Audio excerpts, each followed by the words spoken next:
Yo, what is up, everyone? Welcome back to the Heel Hookers Podcast, episode 190. We're back. I forgot to do a preview. Good stuff. Sorry, what?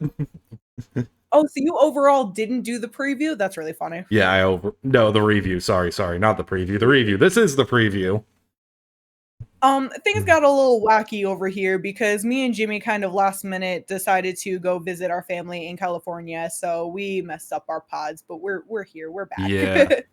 I tried to record one by myself. I was on the feature bout, and I had been recording for about 8 to 10 minutes, so I was like, well, this is going to be shit, so I'm not going to You're like, I'm flying through this. There's no conversation. This sucks. Yep, so a little bit of housekeeping to do real quick because I didn't do the review. I won Tapology for the third week in a row. Yay. This is literally the only reason he's doing any housekeeping is because he wants to bring up that he won 3 weeks in a row. I mean, partly, we also had Buckley on the card. We also had Buckley on the card last week. Jimmy has him on his draft, and he took a loss in his draft, unfortunately, which makes him 11-5. You brought this up so that you could bring up Jimmy's loss and your win. That makes you an even bigger POS. I never said I wasn't a piece of shit. You guys knew what you signed up for. Yeah, this is true. Come on all now. of that is true. That did happen. We all saw Buckley's performance. It was not expected, but shit, good on Usman. Yeah, good on Usman. Awesome. It was really good. One of those things where, like, it kind of sucks for, like, the division in the sense of one name kind of, like, you know, out of the mix for right now, because obviously put yourself on a streak, you're all good. But I loved that for Usman. That was awesome. Yeah. Honestly, I think him and Bilal is the next fight to make for both those guys. I think it just would be fun to do that. They obviously have beef. They fought on Usman's podcast, so why not? Release the footage. But this week we got UFC Baku, and this is the first event in Azerbaijan. Awkward time to be doing this geopolitically, but, you know, who could have guessed that would happen? You know, just... UFC makes good decisions. We know this. Headlined by Jamal and Khalil Roundtree? Come on. Yeah, exactly. You know, they have... Honestly, I do like when they do things like this, and I think they should do more things in the nature of, like, okay, it's not like this headliner is not regional, obviously. But yeah, the co-main is. Yeah. The co-main, like, Musayev, Sadikov. They got a couple. Yeah, like there's a couple people where, like, it matches. But what I mean is, like, I feel like there's so many times where they're like, oh, we have to put together this Mexico card, this Canada card, whatever, and stack it up with all of these people from here. And it's just like, oh, this is a shitty card. Like, it's not good. I don't care if it regionally matches. They're not good. This is fun, though. Speaking of regionally matches, they had 3 African champions at the same time. Never went to Africa. Like I said, the UFC makes good decisions. So, like, even then, like, it makes very little sense for their whole perfect timing thing of not doing it. And now that, like, Dricus is champion, they're talking about doing a UFC card in Africa. Let's call it Dana White privilege, you know? But, getting to this actual card before we... it turns into a whole different type of podcast. I was about to say. Jamal Hill versus Khalil Roundtree, main eventing. This is why I'm not allowed to host. Right, you do just be going off on different topics. Oh, yeah. But yes, Khalil Roundtree versus Jamal Hill. This is... Obviously, this fight was canceled before. They were supposed to fight earlier. When they're actually supposed to fight twice. They're supposed to fight last year, but that's when Khalil popped, and then he was suspended for like 6 months. Yep. And they were supposed to fight back in April, but Hill had like a minor injury? Yeah, some type of knee injury, from what I remember. So here we are. We're finally here. What's your first thoughts on this fight? My first thoughts on this fight is some people are, like, wild in both directions of Jamal Hill sucks. He's going to get mollywopped in this fight. And then the other side of it of Khalil sucks. He lost to fucking Iwan Kudalaba. He's going to lose this fight. I think this is a really interesting stylistic matchup between more of a traditional boxing type of fighter versus a traditionally more Muay Thai type of fighter. We're not going to see any grappling in this fight. Jamal Hill has not, I think, attempted a single takedown in his career. This is going to be a stand-up war. And honestly, what about Jamal? I don't think Jamal has. At least in his UFC career, maybe on the regionals, he no, 0 points for both of these men. That's really funny. Takedown accuracy, amazing. 0 points on both sides because of that. I didn't recall him ever shooting a takedown, but I just wanted to double check that. Yeah, so it's definitely just going to be a stand-up war. Jamal, obviously, with the height and reach advantage, as most people do in the division over Khalil. Khalil's obviously like he's very good at getting on the inside, and he has a great style. But this is all right. This is where it's like a funny matchup, and I kind of get where people are coming from because both of them on their streaks to the top haven't beaten the most impressive of people. Like obviously Khalil was very back and forth when he first came into the UFC, and then 2021 came around and he put together a streak. But his streak is wildly impressive over Modestas Bukauskas, Carl Robertson, Dustin Jacoby with the split decision. You know, it's a good win, but wasn't like a standout. Like, yeah, you really beat this guy. Chris Daukaus, coming down from heavyweight, right. And then Anthony Smith in the year 2023, after he's already lost a decision to Johnny Walker, like it was clearly the lower level of him. But then there's Jamal, who, yes, former champ, but he lost to Paul Craig, which, you know, that happens. But then it's Jimmy Crute, Johnny Walker, old Thiago Santos, and an old Glover Teixeira.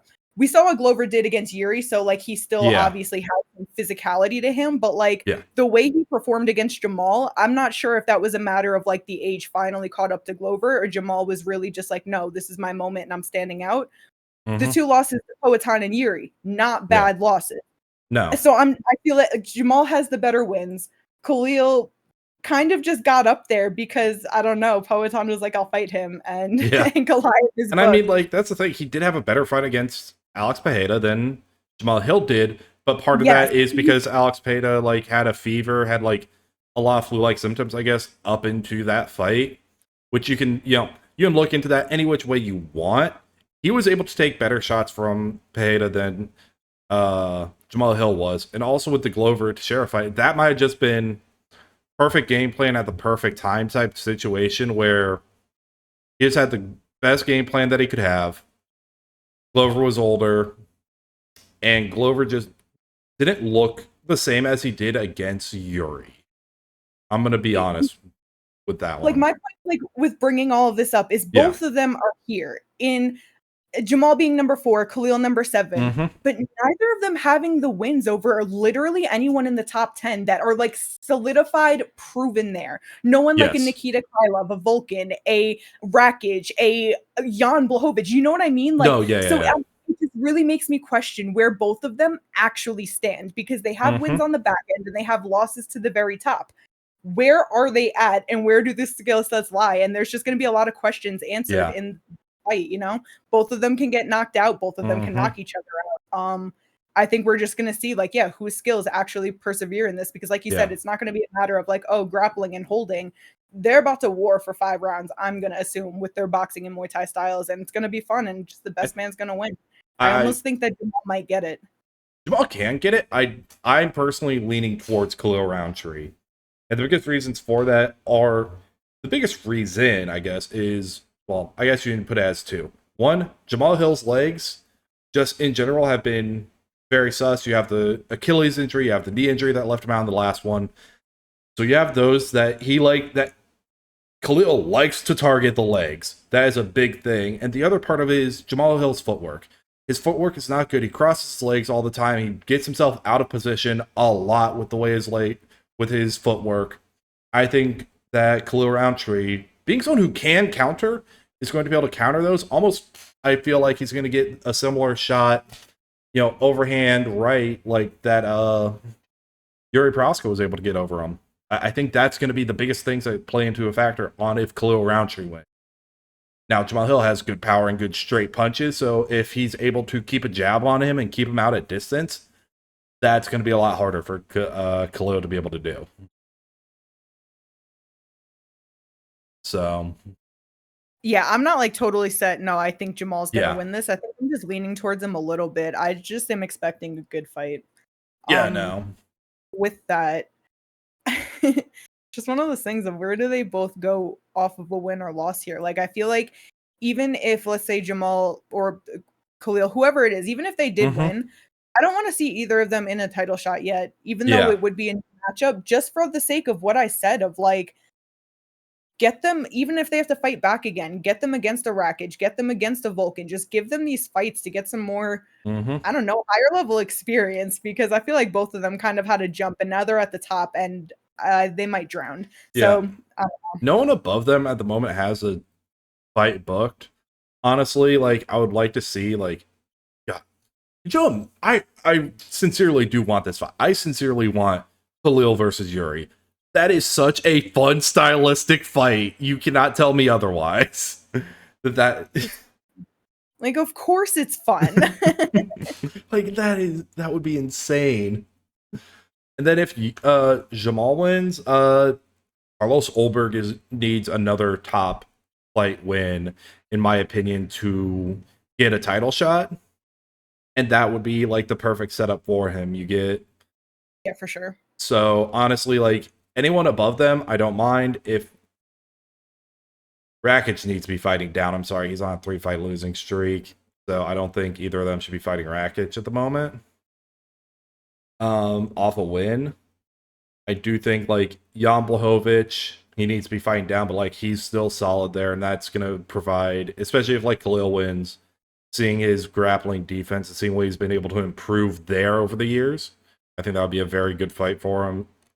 Honestly, anyone above them, I don't mind seeing Khalil against, and then same with Jamal Hill and versus Carlo. Either Olberg for Jamal, it's Jan or Olberg.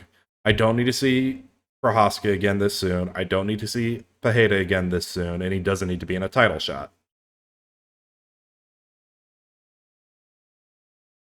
I get it. It just, I don't know. 205 doesn't have the most going on in people. I just feel like it's one of those things where you don't have to look at it as disrespectful of like, oh, you won this fight and you're fighting a guy on a 3-fight losing streak. As much as, like I said, just get other looks and get more stuff background, because like ultimately you're trying to get to the belt and Ankalaev's holding it now, but who knows how things are going to go in the future. Your losses are two top guys, 1 and 2. It's like, I do get that, but like with the Rakic fight, the only reason with Rakic that I'm saying that he should be fighting down is we need to give someone lower an opportunity.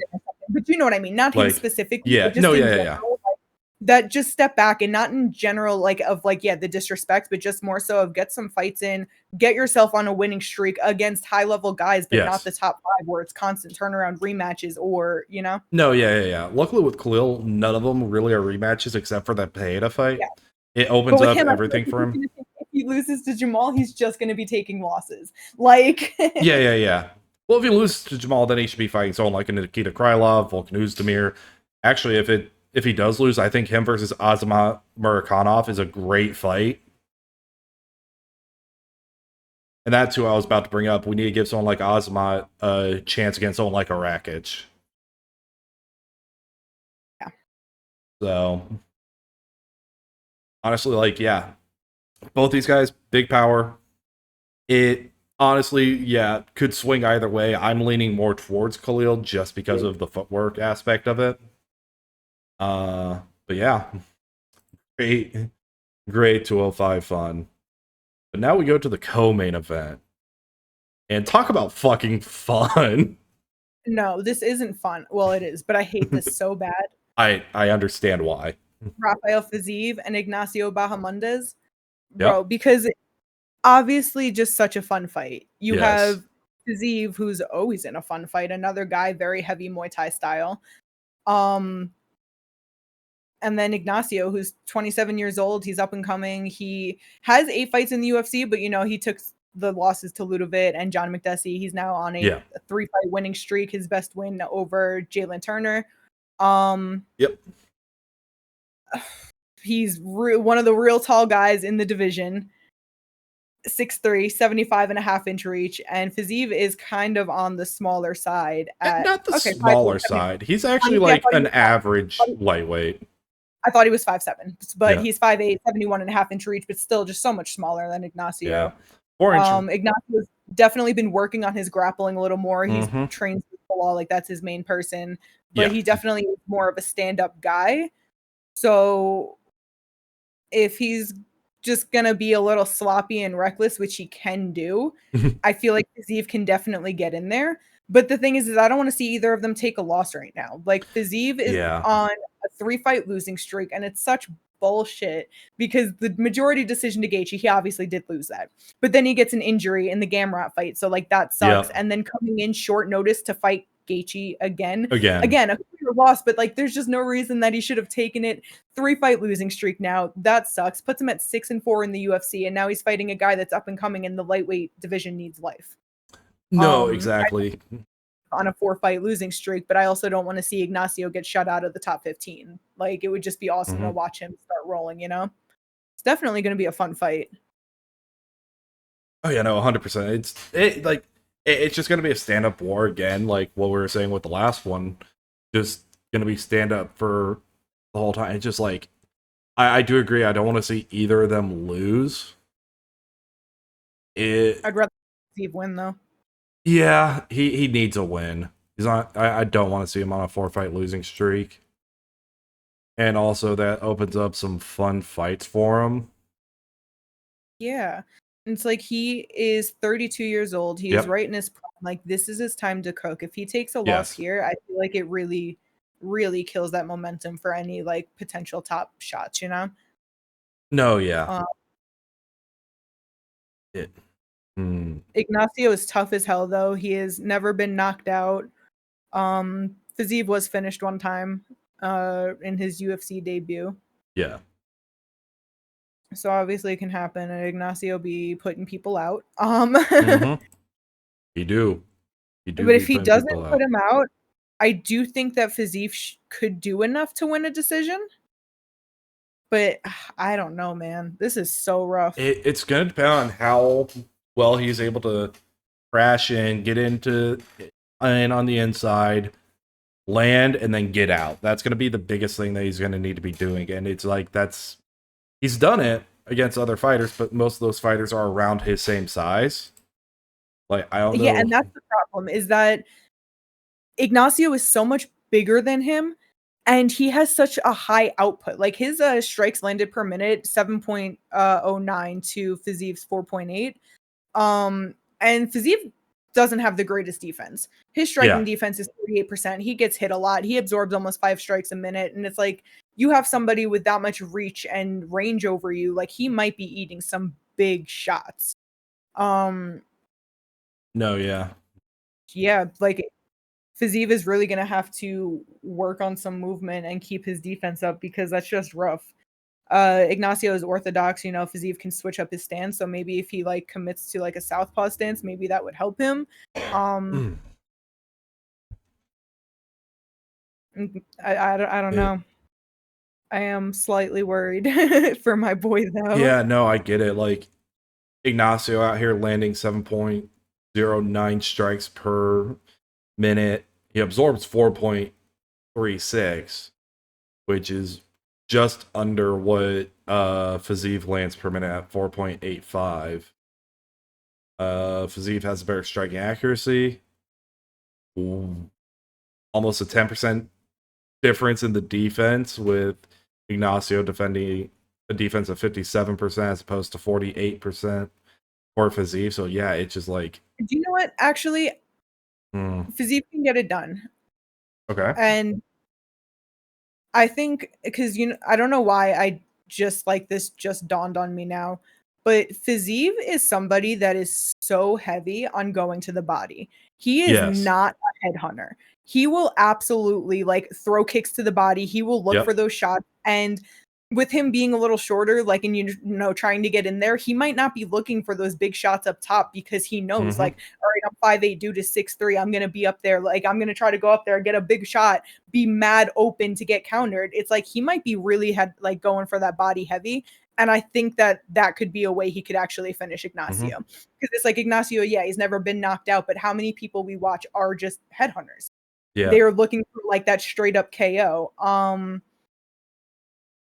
mean, in his last 3 fights for Fiziev, his first fight with Gaethje, he went 53% to the body. Against Gamrot, he went 66% to the body. Against Gaethje, again, he went 63% to the body. So, I mean, like, he does go to the body a lot, even in his fight against RDA, where he went 50% to the head, 42% to the body. Like, yeah, so I just like I said, it just kind of popped in my head. I'm like, wait, he's definitely going to go out there and be ripping big shots to the body. And even if he doesn't finish Ignacio, there's no way he's not about to slow him down, and he's not about to have him like just second guessing certain movements and certain pressures. And yeah, actually, you know what? I think Fiziev can do this.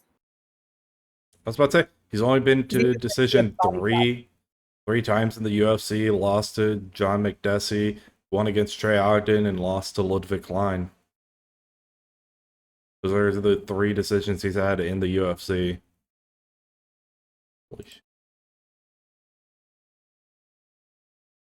Holy shit, this guy... I didn't realize that Ignacio has a win over Chris Brown, the same Chris Brown that lost to Thad Jean. Wow. Sorry, I saw the name, I'm like, wait a minute. Oh, Preston Parsons. All the way back in his 3rd fight ever, lost via armbar. Interesting. But yeah, no, like, obviously Fiziev's not getting a submission. Like, if that happens, Awesome. I don't understand. His first UFC submission win, his 2nd career win. I was about to say, what was his first submission win? 2016 rear naked choke. Of course it was on RNC. Yep. What else would it be? A guillotine. Yeah. Armbar. Those are the 3. Yeah. It would have been hilarious. Just scrolled down. It was just like, Peruvian necktie. Like, I want to see that so bad. But anyway, yeah. I know I'm saying Fiziev can win. On the flip side, though, Ignacio could definitely just throw some big head kick because he's even just a big shot, and he could get him out of there. I don't know. It's going to be another banger of a fight. I'll say they both got main events and co-main events. If they don't deliver, like, I'm never watching fights again. I'll be shocked if they don't fucking deliver. I'm gonna be honest. I just feel like I've said that too many times this year already, but no, I get it.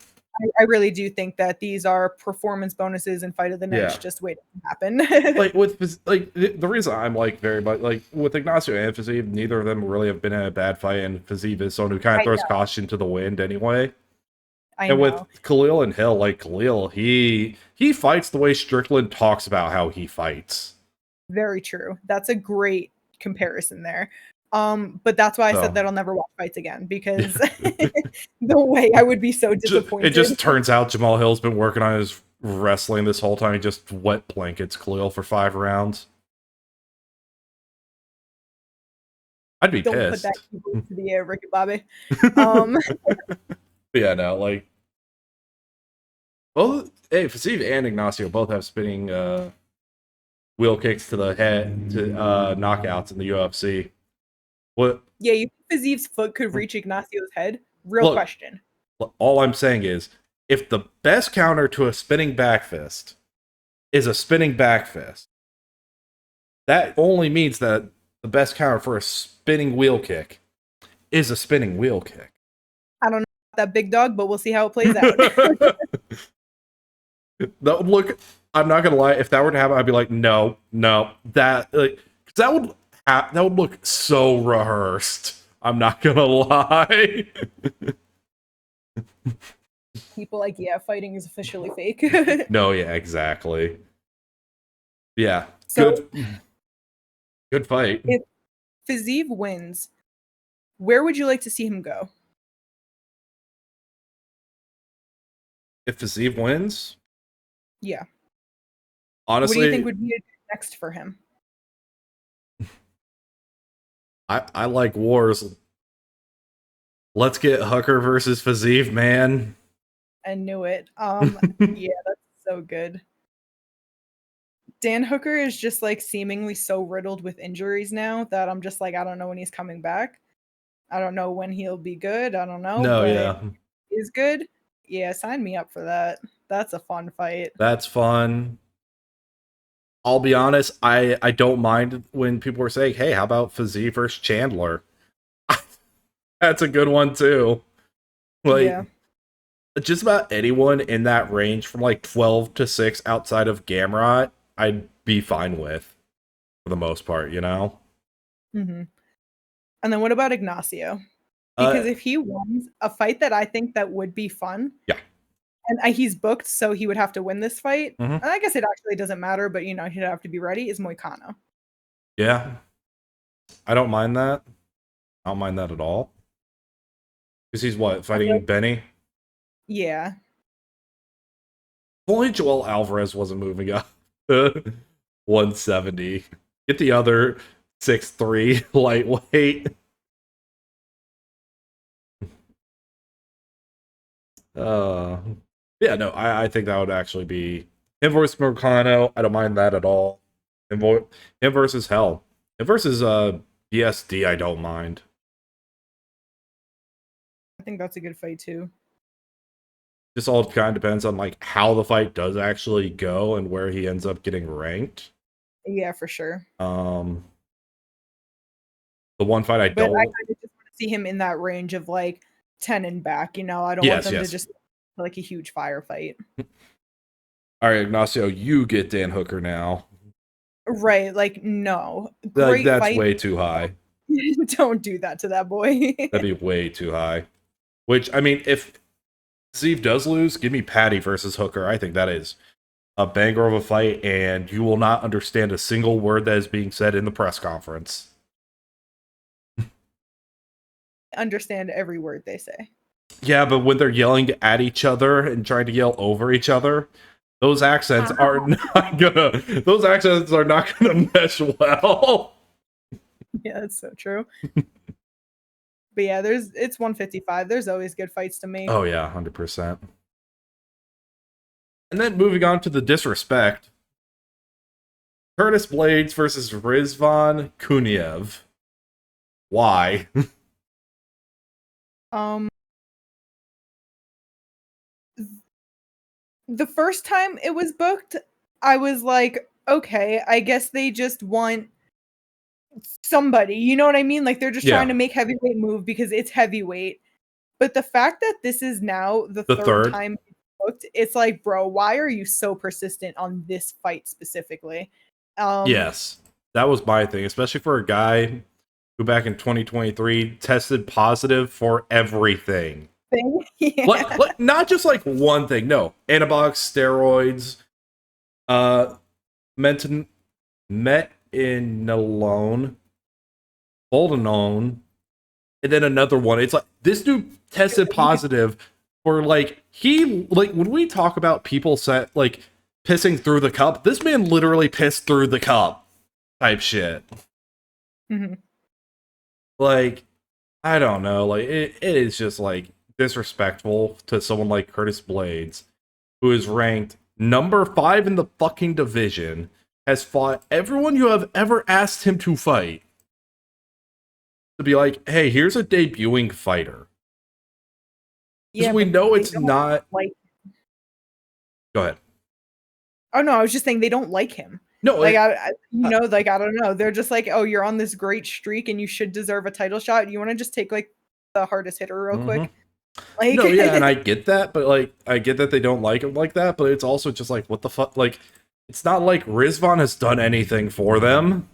Like, if this was a fighter where it was like, someone who's been in the UFC and it's like, okay, like, yeah, he's on a 2-fight winning streak and they're like, here, or like a Vadim Nemkov, you know what I mean? Someone who actually has accomplished things outside of the UFC, as opposed to Rizvan, who his best win, again, is a no contest over Renan Fajeda. I think they're just hoping that Rizvan can go out there and knock him out in the first round and just like prove that he does have heavy hands or whatever, and have another person up in the top. I mean, I get that, but he has 6 KO wins and 3 of them are in the third round. Okay, I don't know. Or maybe it's just one of those things where Curtis Blades is like, bro, I fought a lot of people in the division already. You don't want to do these rematches. I want to fight. I don't care who it is. And they're like, we have this guy trying to make his debut. You want to fight him? And he just might be down. And you know what I mean? It Like, might be that. Like, it could be. It's just one of those things where, look, I'm taking Curtis Blades I just don't think this dude's gonna outlast him. Curtis Blades ain't never been sub before, and that's also a decent amount of Rizvan's wins. Mm-hmm. I just don't see how he's gonna win, especially like he has 6 KO wins, 3 subs, 3 decisions. He's also lost 2 of those decisions. I just 2014, 2015. So we're going back 10, 11 years ago. yeah, no, I know. But like those are the majority of ways he's lost. Obviously, he has a draw back in 2011. He lost to Darko Stoisic. Okay. Not a lot. That's not a terrible loss. It was their third fight. I think, respectively, each their third fight. Professional fight. It's not terrible. It's just like one of those things, though, where it's like Curtis Blade has fought so much higher level of competition than Rizvan that I just like, yeah, maybe he's one of those guys. Fought experienced people when he was 2-2-1, unanimous decision over a guy that was 33 and 34. Oh my God, Charles Andrade, who is currently 34 and 42. God damn, dude. When was your last fight? 2018. Okay, cool. You're retired. Yeah, experienced. 12-5, 5-9, 2-0. I said experienced. Yeah, and then after that, the joke. I didn't look at anything no, else. I know. His 9th fight, he fought someone who was 0-0. Nice. Yeah, like Curtis Blades is he literally like all of his losses are by knockouts, but he's only gotten knocked out by the hardest hitters of the divisions.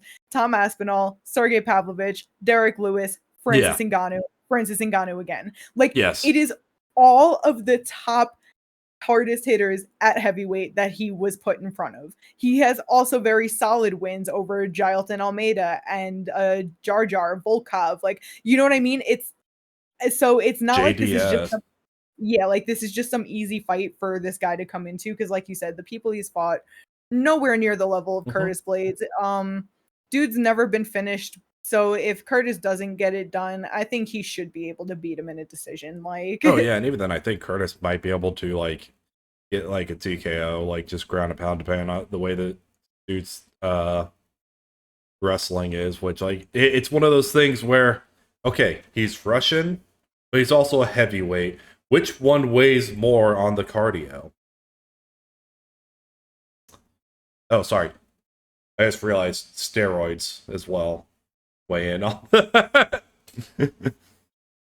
So, yeah, no, I guess it all depends. I really am going to take Blades on this one, though, fairly comfortably, in my opinion.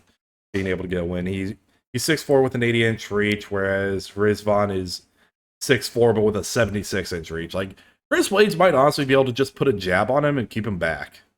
Yeah, Curtis Blades, he's the favorite, as he should be.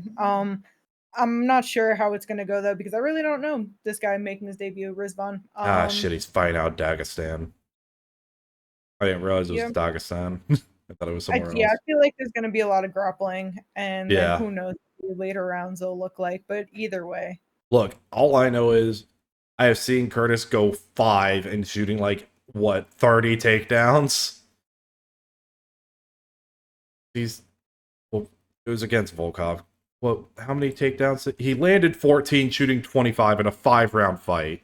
Yes, he was exhausted in round 5, but he was able to do that for 4 fucking rounds. Fairly comfortably. So, you gotta go with Curtis Blades. No matter how much you don't like him because, you know, he's not the most exciting fighter, it is what it is. Boring either, though. He's not. Like, it's not like it's terrible. There's definitely way worse heavyweights. Yeah, it just depends on, like, it depends on who he's fighting as well. You know? Yeah. So, it is what it is.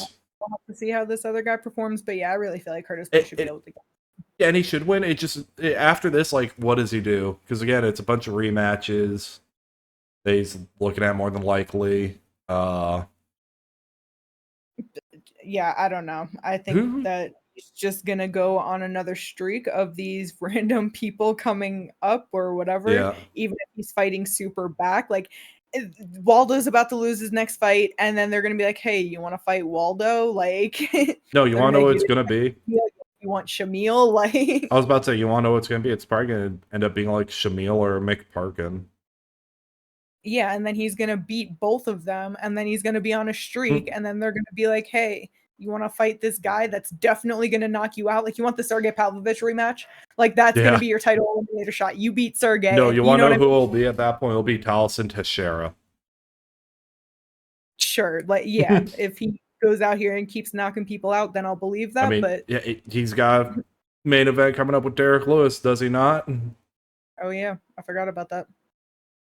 Shit, that might be the next fight. Curtis Blades. Yeah. If that happens. So then yeah, if Rizvan wins, like the division at the top is clogged anyway. Like he comes in, beats Blades, like I say have no idea what they do with him if Rizvan wins. Oh my god. Like, I don't know if they're gonna be like, hey, here's Volkov. Cyril Gane's definitely not about to fight him. Are they gonna be like, Tom, defend your belt against him? Or is there gonna be some real news that they're actually stripping Jones because, I was about to say, they said they're giving him 2 more weeks. I was gonna say allegedly he's got 2 more weeks, but like, you know what I mean? So who knows what's going on up there? Or are they gonna be like, yeah, you beat Curtis Blades and that's number 5, but things are backed up. So here's literally anyone from here to 15. Like, I don't know. I mean, shit, him versus Jai Alton would be fine. I wouldn't mind that one. That would definitely, like, because if you take out those two, all right, your grappling is either going to be solid enough to not get taken down. So then that does make it interesting for a Tom fight later on, you know? Or you just have that type of power that they weren't even able to implement grappling into the game plan at all. Yeah. So it is just one of those things where, yeah, what do you do with him after? It's like giving Kai Asakura the title shot and then ranking him 14 after he loses. Like, what are you supposed to do with that? Just have to see what they do, because who knows? Obviously, with him making his debut here, they'd just be doing shit. Yep. Especially at heavyweight. Yeah. But moving on to the next fight. This is why it's good. We have multiple 155-pound fights on this card with Miktabek Oralbai versus Tafik Masayev. Yeah. In this one. Again, another fight that's just gonna be a fucking war. Like, Tafik is getting a little older now with being 35 years old. He's been out of fights for almost 2 years because, you know, Bellator getting bought out from PFL and PFL just not giving him any fights. So the last time he fought was November of 23, but 2 fights, knocking out both of them. Majority of his wins come by knockout. He has 18 knockout wins. Miktabek never been finished? I was gonna say he's never been finished, and we watched him go to war with Rebecca in his last fight. He took a lot of damage there. I just feel like it's about to be another war. Like, this is probably a super rough fight for Miktabek, honestly. Yeah, no, I do think that the lawyer from Kyrgyzstan is gonna win this fight. The fact that this man has a law degree, and he just goes to war. Like, I'm gonna be a lawyer after this. This is just my little funsy side quest. Like, that's insane. Also, the last time that Tafik Masayev did fight was also in Azerbaijan. It was Verizon Landmark 7 in Azerbaijan. Oh, that's awesome. So 2 fights in a row, technically, of fighting in your home country. That's always fun when Verizon is a Japanese company and then the UFC is an American company. So fun that you get to be able to fight in your own country. So that'll be interesting. For sure. Because it's funny, I didn't even realize that his last fight was there. I was gonna say, you know, fighting in his home country, like, I wonder if that's gonna be like just an extra little fire to be like, yeah, like, let me show the fuck out. It's my UFC debut. I'm home. Like, let me do my thing. Because this is one of the guys that's coming over from Bellator Rise and wherever. But he's not put in this crazy huge fight. It's like Miktabek is 2-1 in the UFC. Like I said, went to the split decision with Rebecca, but that was a war for not top 15 contention, you know? Yeah. Win for Arithmetic and Elfsbrenner solid, but again, just like not at like at the highest of level. Tafik has Yeah. been around for a while, very experienced fighter, very solid fighter. Oh yeah. Um, I don't know. I'm definitely excited for this and for him to make his debut. I feel like Tafik can get this done. He can get this done. It's just one of those things where it's just like, has age caught up to him, and is Orobai just maybe someone who's just like a small step ahead in just terms of like where he's at currently in his career, just being the younger guy, being the guy who's been in the UFC a little bit. He might be, with him being 35 years old, almost Yeah. out of fights for 2 years. It's like there's definitely a chance that yeah, he's going to be a little bit quicker. He's going to have a little bit more for him. Just all Mm-hmm. of the things.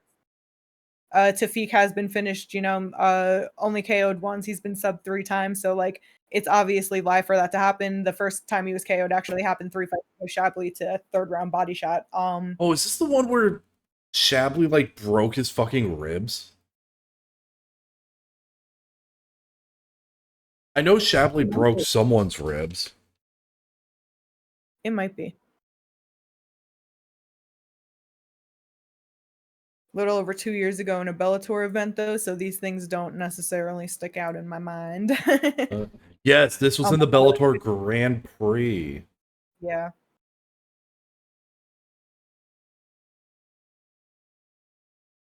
Yeah.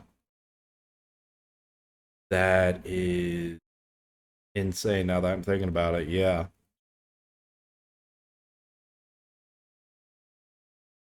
Holy. So yeah, no, this is gonna be interesting fight. Considering like, yeah, it took that for him to be able to be KO'd for the first time. You know what I mean? Like, Yeah.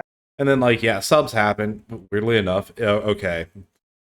What we need to look out for is if Orobai does take him down, if he gets into side control.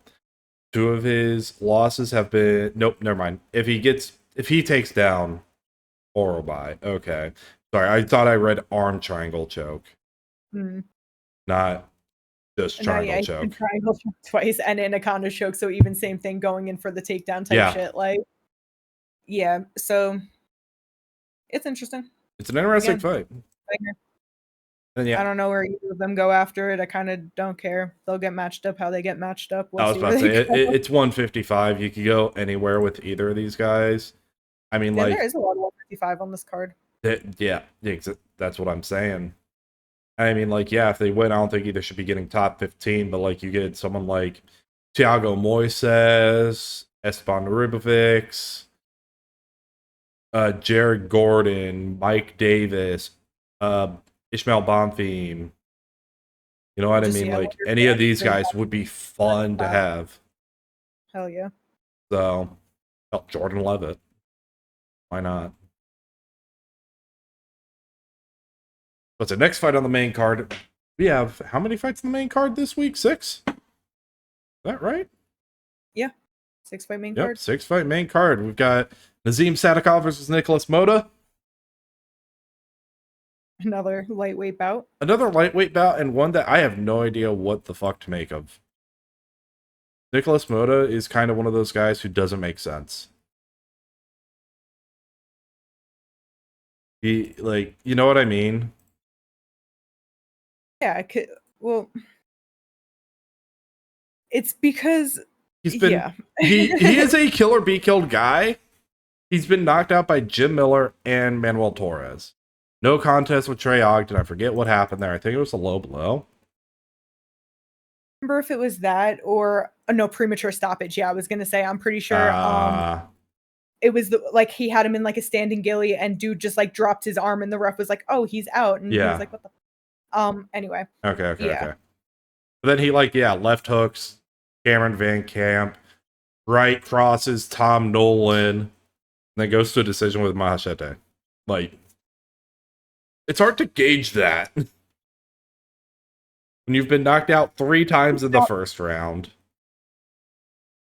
but you've knocked out 8 people in the first round.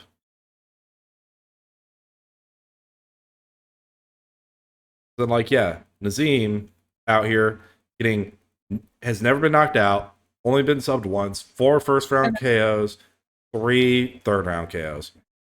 And even the submission, it came in his professional debut. Yep.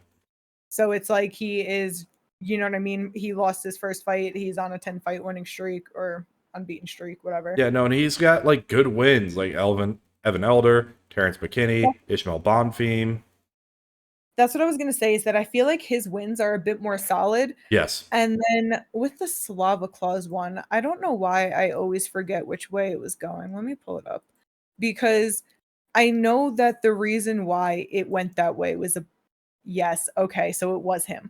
I was going to say, because if I remember correctly, Nazim was winning the fight. He had rounds 1 and 2 easily. Like, he was just looking real good in there. But then it was the body shot, right? In Damn, no, because I don't know if these stats are lining up. I don't know. I feel like there was like 2 on that same time. But so I don't remember exactly who was winning that fight and then who got the 10-8 to make it go to the draw. So Sadikov lost the first round. If I'm just going based off stats right now. Yeah. Slava won the first round. He had 58 significant strikes, landed at a 73% clip against a 33% clip. 2 seconds of control time for Nazim, 0 out for 2 takedowns. He probably won that fight. He probably won that. Slava won that round. Nazim gets a knockdown in the second round, gets a takedown, 2 minutes 6 of control time, lands 10 more strikes. Then Slava Claus probably gets 10-8 because he had a takedown and a knockdown with control time. And then Slava wins round 3. Yeah. Damn, I wish I remembered that fight better. I remember it being a really fun fight. It was a really good fight. Yeah, like, I remember it being a war. I just don't actually remember how the rounds went and who was winning. Oh, I do. Let me go to the how they actually scored it. Make sure I'm like saying the right thing. I'm pretty sure. Either way, with all of that being said, I feel like on paper, Nazim Sadikov should win this fight. He should probably even finish him. Like, he probably should win this fight, but like that is just one of those things where it could go either way. Let's see. Yeah, Borashev wins rounds 1 and 2, 1 and 3 on all 3 judges' scorecards. Sadikov won round 2 on all 3 judges' scorecards. 2 people giving him a 10-8. Majority of the MMA media giving a draw, with 1 person from MMA Mania giving it to Borashev. Or Borshev, not Borashev. Borshev. So either way, though, I still stand in what I say, that I do think that Nazim should be able to get this done. Yes. I think that he probably will finish him. I mean, shit. Nicholas Moda never lost a decision. He's got 5 decision wins. But he's been knocked out 4 times, subbed once. I feel like this is something that Sadikov should be able to grab. Nazim can only knock people out in the first or the third. So, and Nicholas Moda never been finished in the third, so he's got to get the first round finish. Otherwise, he literally RNC'd Terrence McKinney in the second round. I opened it up. That was the first one I saw. Yeah, but Nicholas Moda. Oh, damn. He either has to knock him out in the first or third, or sub him in the second, because that's the only sub loss that Nicholas Moda has is in the second round. That's so if he finishes him, it has to be. If you're betting, you have to bet on a knockout in the first or third, or a sub in the second. Don't listen to this guy. This is not betting advice.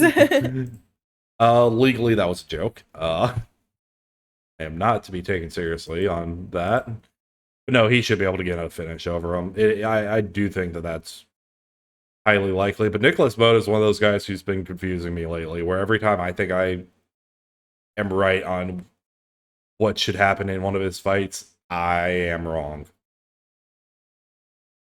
So yeah. I am kind of taking that into consideration with this one.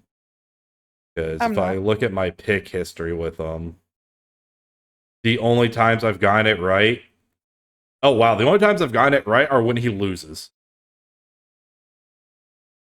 Because you always pick against him, is what you're saying. Yes. Makes sense to me. And then one of them was a no contest, so. But I also picked Ogden in that fight too. I've literally never picked Moto to win. Crazy. Probably why I'm like, he doesn't make sense. I pick against him all the time, but he wins. And then last fight on the main card, 145-pound fight, Ogden Grad versus Muhammad Naimov. Naimov should be able to get this done. You said Naimov? Yeah. Yeah. 4-1 in the UFC. Grad 1-0. Kind of strange matchmaking in that sense. He 2 unranked guys, they just need something to do with them. Yeah. That's more than likely what it is, because like he wins a fight against Lucas Alexander for his UFC debut, who's now who was 1-3 in the UFC, and in his last two fights, missed weight. Lost in both of them by finish. So yeah, I agree. Naimov definitely should be able to get it done. Yeah, no, this one, honestly, I think the betting odds on the Nicholas Motta and Nazim Sadikov fight and this one should be flipped. I think Naimov should be a minus 400 favorite, not Nazim. Even though I do think Nazim's gonna win, I think a minus 225 makes a bit more sense for him. Well, maybe there's something we don't know about Bogdan. Haven't seen much of him. He went 1-1 in Contender Series because he got knocked out in the first round by Tim Nolan, which Tim Nolan be knocking people out. I guess that happens. So maybe people are like, no, this guy's actually pretty solid. Like, he has a decently long amateur record. Not the greatest. He has a decent amount of losses in there too, but it's amateurs. Who gives a fuck?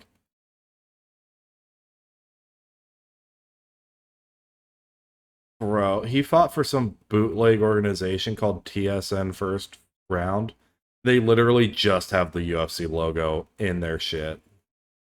Really funny. Ultimate Fitness Club. Yeah, you see the guy he beat, leg kicks first round, 0-10. Wait, what? I did not see that. Fire. That's a great win. Anyway, doesn't in matter. His second. Wait. Doesn't matter. No, I need to know now. Does this man have a win? Hey, he didn't finish his career winless. He went 2-19. Good for him. Both his wins via sub. Proud of that guy. Proud of you. Good job. That sounds so fucking condescending.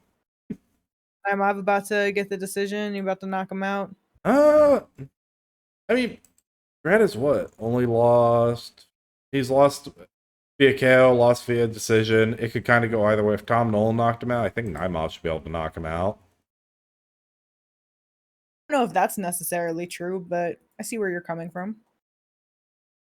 I mean, they both have a TKO win via some type of leg injury, so like, you know.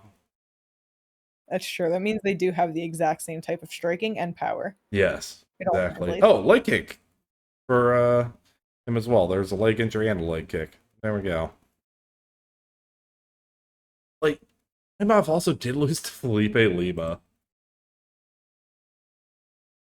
who was coming in, I think, on his UFC debut. Yeah. Damn cat's eating plastic. That is insane. Like, maybe that's why they're giving him the minus 225 instead of like a minus 400. It's because of that Felipe Lima loss. Probably, but I feel like that's going to age well. Felipe Lima is definitely a solid contender coming up. Yes, he is, and we'll talk about him later as well. Yep. But that is the main card. I wonder if Topology just has it as the main card, because I feel like there's no reason for that to be a part of it, because that definitely feels like a prelim fight. Anyway, I want to say it's because where Naimov. Tajikistan, yeah. Yeah, that's. I don't remember everywhere It's that. in the area. It's in the area. I forget everywhere that borders Azerbaijan. I know Iran does and Armenia. But that's about it. Yeah. With the prelims, there's not like the most meaningful of stuff going on. I mean, I guess there is a flyweight bout that means stuff, but I do think that there's going to be a lot of fun fights here. Yes. Because I'm excited for Oban Elliott back against yes. Ko. That's probably about to be a really fun fight. I do wish that it was able to stick with their original bookings of Ko versus Leray Goff, but either way, since it both fell out, it's still going to be fun, you know? Yeah, they both had visa issues, weirdly enough. Yeah. So, yeah, I think Oban, he's going to do good things in this welterweight division. Yeah. Yeah. He's solid. He's got some good power, but he is more than likely, like, I feel like probably like taking people to a decision. Yes. And then Ko, he kind of is the same, where like he's either knocking you out or he's beating you in a decision. Both of them have been knocked out before. So I'm just like, I wonder if someone's going to go out there and just land that big shot that puts somebody out, or if we're about to just get like a solid 3 rounds and showcasing their skill sets, you know? No, yeah, and if I had to take a guess on who's going to win via like I'm going to go with Oban just because he has a higher level experience. He's been in the UFC now for 3 fights. It's going to be his 4th co-main, his UFC debut. That's definitely a big one. So like big skill gap, not skill gap in resume, I should say. One of them fighting much higher level competition. Yeah, for sure. So yeah, there is that. Well, what do you mean? There's another fight that means a lot on this card. It's Muhammad Usman versus Hamdi El-Wahab.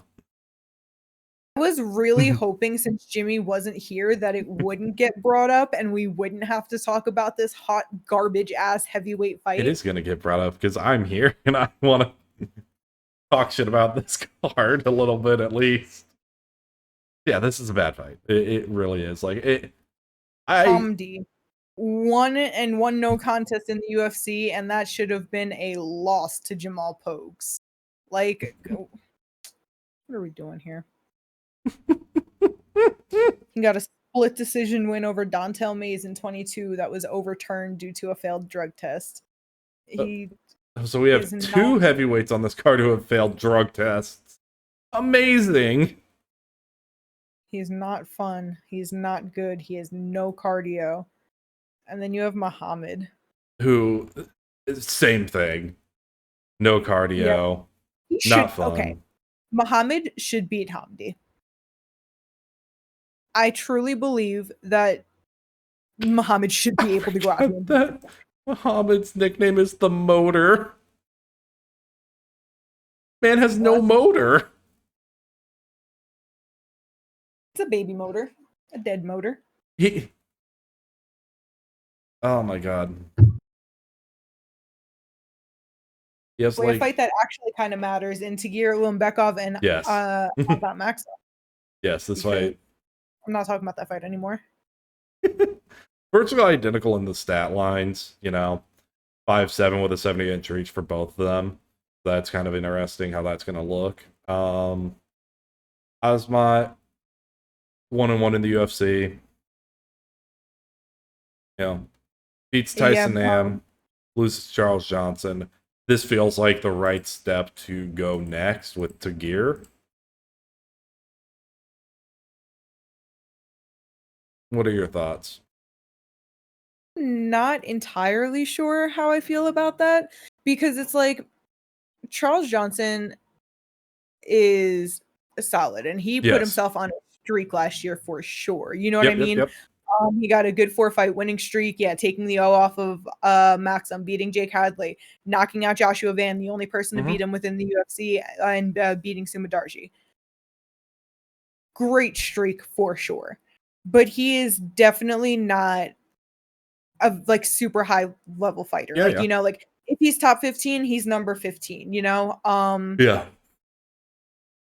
Even with like the Joshua Van one, it's like, yeah, he landed that clean uppercut and put him out, but Joshua Van was probably going to end up beating him had he not knocked him out. Not Mm. taking it away from him because he still landed that shot. He still did that. You know what I mean? No, yeah. But it's like he doesn't always he doesn't like just always have it like that, So losing to Mhm. him isn't like, oh, isn't great. And then with the split decision win over Tyson Nam in your debut, it's just like, again, Tyson Nam is solid, but it's like I feel like you should be beating him more thoroughly if you're like solid in the division. Right. Tagir, yeah, he lost to Tim Elliott.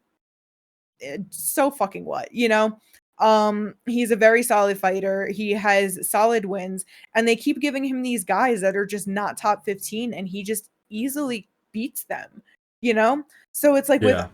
that, like, having the win and loss that he does, I'm just not sure Mhm. that giving him to Gear is like the right next step because I feel like it's pretty live for him to lose a decision to him, potentially even get subbed, and then now you Mhm. have to Gear again, a top 15 fighter with a win over a guy that means nothing in the top Mhm. 15, and now you have a guy that you might have been trying to push that just took another loss.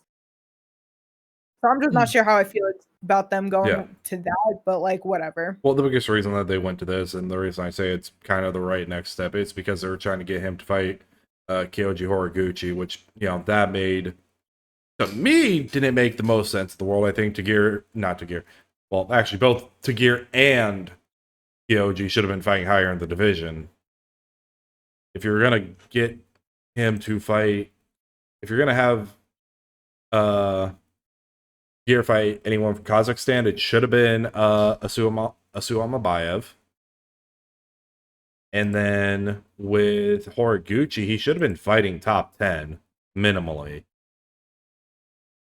Right, because it's like this fight got canceled like weeks ago, over a Yeah. month ago. Like we've been known that Kyoji is out, so they had time to find like a person. But I wonder if it's just one of those things where Tagir wants to fight. Azat was the one that stepped up, like, yeah, I'll take Yep. this. It's obviously not the shortest notice, like it's not 1 week's notice or anything like that, Yeah, yeah, but yeah.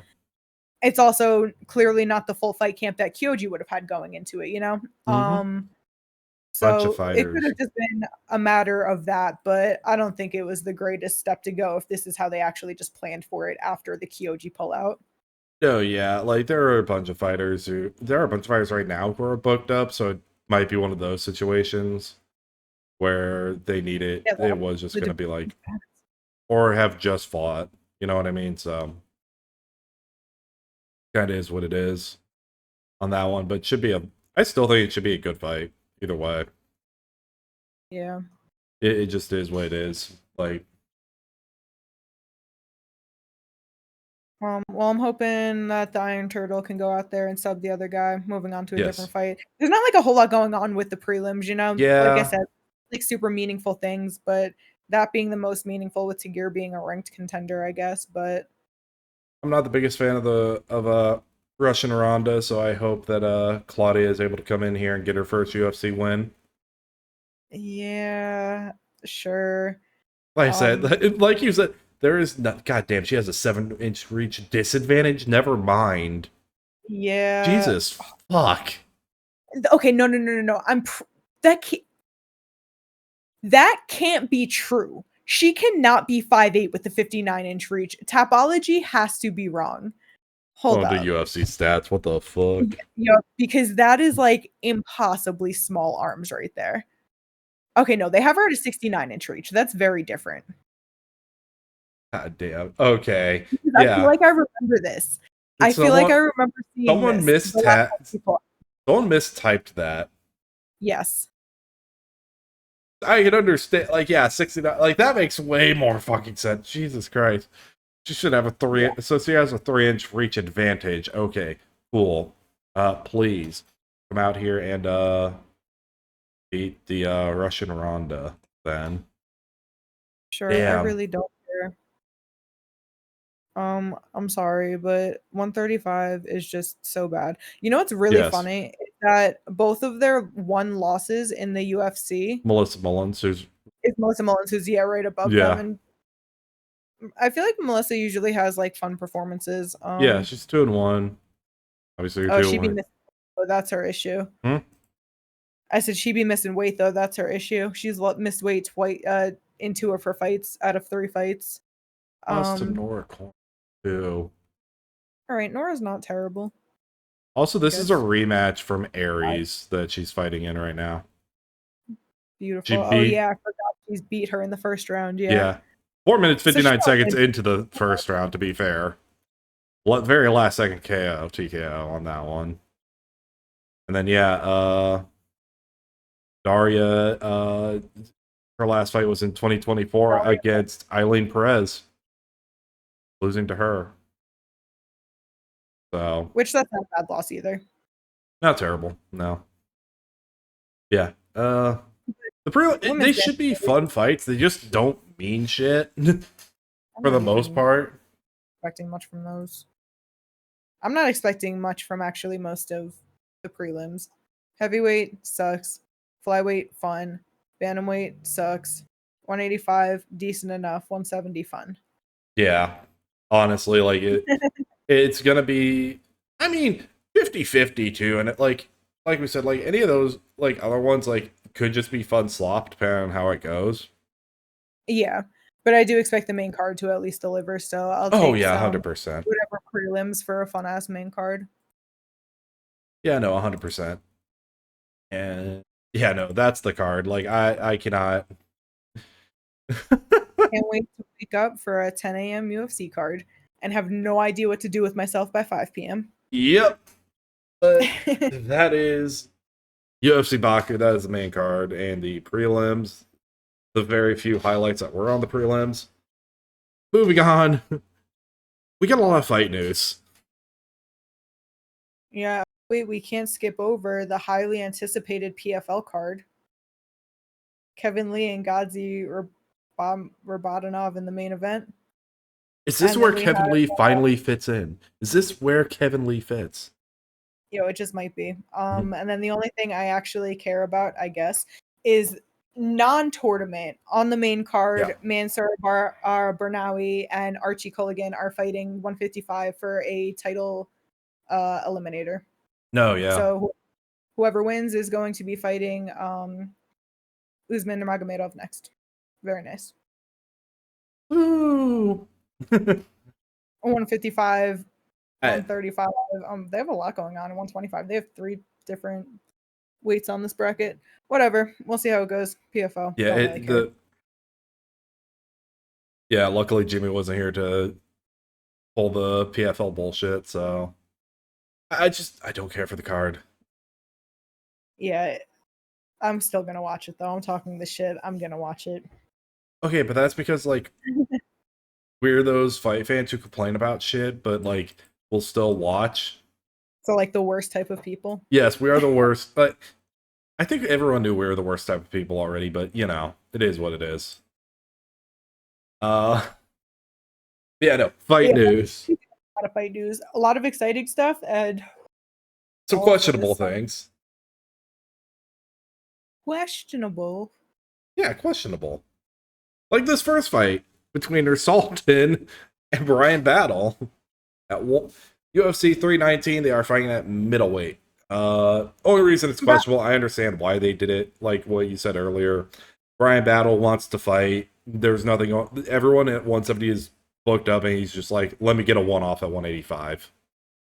Yeah, and it's like, especially the way he missed weight in his last fight, you know, it might be good for him to make some money, but not make that weight cut again, you know? Yeah. Which at the same time, like, I not, because Nursultan has fought at 170. Yeah, for sure. But what I'm saying is, like, Battle definitely had a rough weight cut last time. You know, weight by how many pounds? I don't even remember. I don't have it pulled up, but it's like, you know, up at 185, whatever. And I don't know. Matchmaking is always funny sometimes outside of the top 15, because in the top 15, you have a more clear order of like, where do we think they should go? Where do they think we should be? Whatever. But then outside, sometimes you get things and you're like, oh, that's the direction they went. All right. Like, oh, wow. Yeah, he missed by 5 pounds last time out. Okay, I was going to say 4, but I was like, that doesn't sound right. 4 pounds because the pound allowance. I just always go to the championship weight. Yeah. Yeah. Yeah. So I don't blame him because it's for 319, which is August pay-per-view. It's not that far out, you know. Yeah. Like I said, go get yourself a paycheck and not cut that extra 15 pounds. So whatever. Have yourself a nice little promo after. You're not gonna have, I'm not gonna lose a fist fight to a French guy, but it is what it is. Thought I was gonna lose to a tall guy. Thought I was gonna lose to someone who's had how many fights does this boy have? Like almost 50. You do have a lot of fights. He's got like. But either way, I'm sure it should be fun. No, yeah. Actually know how it's gonna go. It's interesting. To keep it on the feet and just like swing it out with him, because while Nursultan is tall as hell, he does not have long arms, so it's not like he's just going to be able to like put a jab on him and like keep him out at range or anything. 6'5". He is 4 inches taller with a 1 inch reach disadvantage. Right. Right. That's always hilarious because he has short arms for his size. Yeah. Oh my god. Yeah, no. We have even more fights on 190 or there's all 319 fights. 319. This one being a head-to-head between me and Katie on the draft. Jessica Andrade versus Lupi Godinez. This is a head-to-head you will win. Yeah. I am like pretty confident that Andrade should absolutely be able to beat Lupi. Yes. I think she has better, like, unless she goes out there and, meathead striker does what she did against like Yao Jianan. Like, the thing is that unless Lupi has worked on sitting down on shots and really committing to a power punch, I do not see her putting Andrade out. If I don't have it pulled up, but if I remember correctly, she has 0 knockout finishes in her entire career, even on the regionals. Like, she has never knocked somebody out. Okay, that's what I thought. Andrade might do some dumb shit like run into a big shot, but I don't think Lupi has that big shot for her to run into. Lupi is, we talk about it all the time. She has good boxing, but she is quite basic in her fight style overall. In her last fight, we saw her mix it up a little bit. She was incorporating more leg kicks. I'm pretty sure she was trying to go for the grappling a little more. I don't think anything she has stands up to Andrade, who is there to brawl. Lupi is tough as hell too, but if Andrade goes out there and fights her the way she fought Mackenzie Dern, the way she fought Lauren Murphy, which is like a pace that I think she can put on Lupi because she is down to scrap. Lupi's down to scrap, and I feel like Andrade is about to beat the shit out of her. Yeah, because Andrade has that power. Yes, I feel like it's about to be a real fun Andrade performance. Obviously, like, she can show up sometimes and really not deliver, but if she shows up full Jessica, this should win. This should be an easy win for her. Yeah. I love Lupi, but this should be a Jessica Andrade win all day. No, yeah, Lupi 1 inch taller, Jessica Andrade with the 1 inch reach advantage. Like, yeah, exactly. Essentially the same size. You know what I mean? So, Jessica Andrade's 2 years older, so it's just like there's not much height difference there. The age isn't that far off. So it's like Andrade might not do well at 125, but this is her division, 115. She's not oversized. Like, somebody isn't much bigger than her here, much stronger than her. This isn't no short notice crazy fight. Like, no, Andrade exactly. Win this fight. Exactly. Moving on to the next fight, though, I'm going to skip the one that I have next and go to King Grain versus Carlos Diego Fajeda. With another fight that could be really fun and is just an interesting stylistic matchup. It's 2 old guys, 38 years old versus 40-year-old. One of them slick head movement boxer. The other one more of a power punching brawler who can also get you on the ground and sub you if he wants. So it honestly is just one of those fights where it's like, I'm not sure. If I had to pick, I'm probably honestly I actually might go. Diego. I think I might be going Diego. Yeah, I might be leaning Diego. I'm not gonna lie. I agree with you on that. His last 2 wins are Mateus Rebecki via third round TKO and Michael Johnson via overhand right. The only people who are beating him are grapplers. Except for, like, we have to go back to 2015, 2014 to get a non-grappler with Dustin Poirier. Yeah, and it's fucking Dustin. It's Beneil Dariush twice. Gregor Gillespie, Mateus Gamrot, Grant Dawson. Yeah, no, I think Diego's going to win this. He definitely could, but you know, who knows if just being 40 years old, I know Bobby Green is also older, but if he's just a bit faster and just lands that shot and just finishes him. But either way, it's a fun old man's fight. I mean, it is, but it's also one of those things where if Diego just times a shot when he's doing his head movement like what Rufy did, it's lights out, because like he's been knocked out multiple times. Oh yeah, I'm not saying I feel like I am probably leaning Carlos Diego Ferreira in that. Yeah, that is.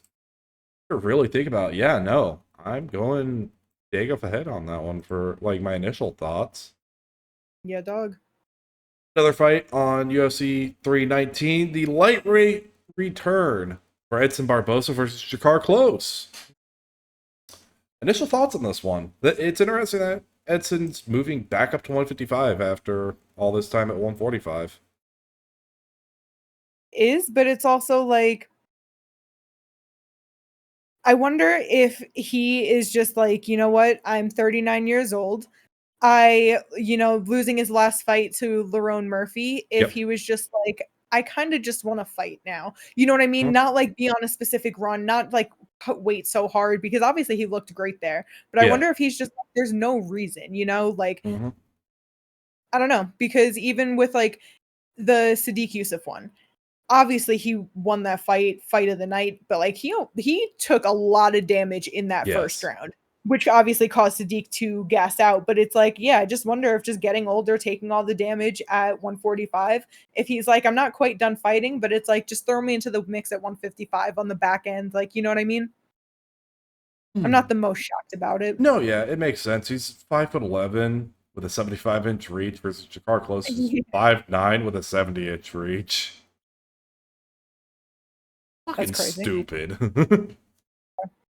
Yeah. Why did you have to lose to Bryce fucking Mitchell, Edson? Could have had such a good run. So much better of a run. But then Jakar Close, his loss to Joel Alvarez, got knocked out in the first round. That was nasty. Yeah. Honestly, it's like, I think that Edson should be able to beat Jakar Close. He should. Jakar is solid, but it's like Edson is such a higher level fighter than Jakar has really ever came close to, other than maybe his loss to Benny. You know what I mean? He's never fought like really, any of like the best guys. Has a couple of losses when he does get that step up in competition. And while Edson is moving up to 155, still the taller, longer guy. I have no doubt that he's going to fit into the frame again with ease. He should just be better, unless he really is just too old. But it's like, even Jakar Close is 37 years old. It's not like Jakar is this young guy. Edson's only got 2 years on him. He's just got a lot more fight age on him, which could be the potential issue. But I don't know. He hasn't looked horrible in his last fights, even in his loss. So give me Barbosa via wheel kick, and then he retires. That'd be awesome. That'd be amazing. Love that. But speaking of older guys in the division they're in, oh boy, Jared Cannonier versus MVP Michael Venom Page, 41 versus 38 years old. MVP being the taller, longer fighter in this one, at 6'3", 79-inch reach. Another fight and fighters where I feel like they just want to fight. Yeah, they are like aware that there's not like, they're not moving up. They are where they are, and it's like, just put me in fights. I don't care. I feel like that might be like Jared. I feel like MVP also kind of is in that mold, but he's also just like, feel like I could get up there faster at middleweight than I'm going to be able to do at welterweight if I wanted to. Because, I mean, he beats Jared Cannonier. Him versus Sean Strickland is such an interesting fight. Like, you can't tell me that's not interesting. The blitzing style. You said who? If MVP wins versus Jared Cannonier. MVP versus Strickland. Sean Strickland. I think I would hate that fight. I don't think I would enjoy watching that at all. I didn't say enjoy. I said interesting. I know, but those things kind of intertwine for me a little bit. And versus Whitaker would also be very interesting. Both bladed stances, both of them like to jump into their attacks. So